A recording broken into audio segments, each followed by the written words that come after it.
एक बार की बात है। एक संत से एक भक्त ने पूछा कि जब हम ठाकुर जी के आगे भोग धरते हैं लेकिन भोग कम ही नहीं होता, इसका मतलब ठाकुर जी ने हमारा भोग नहीं स्वीकार किया।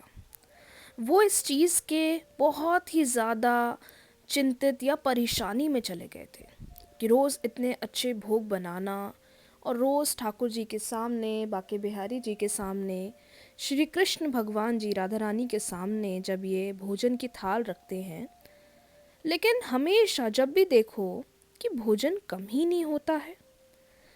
तब संत ने कहा कि जिस तरह फूल में से सुगंध सूंघ लेने से उसका वज़न कम नहीं होता, ऐसे ही भगवान हमारा भोजन एक ऐसे स्वरूप में लेते हैं, ऐसे ऐसे विश्वास के साथ ग्रहण करते हैं जो तुम सोच भी नहीं सकते।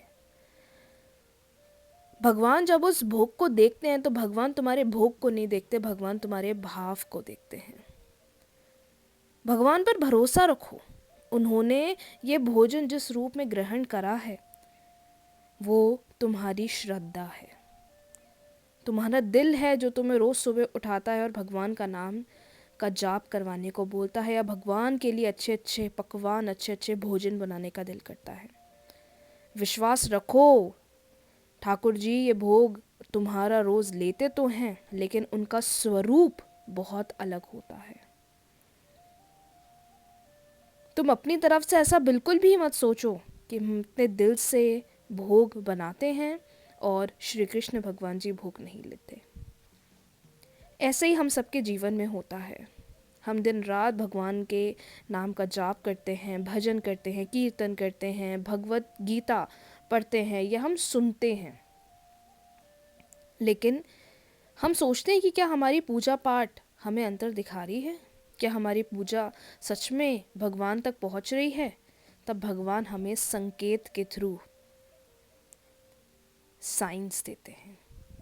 आप जो चीज़ें इस ब्रह्मांड में रहते हुए, यूनिवर्स में रहते हुए कर रहे हैं, वो भगवान के नाम का जाप करना, भजन सुनना, कीर्तन सुनना, वो सब भगवान तक पहुंचता है।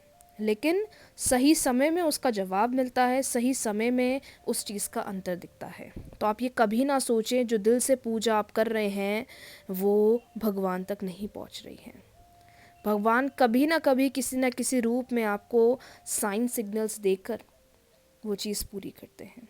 और ऐसे ही ठाकुर जी आपके बनाए हुए हर भोग को स्वीकार करते हैं, लेकिन उनका स्वीकार करने का तरीका बहुत अलग होता है।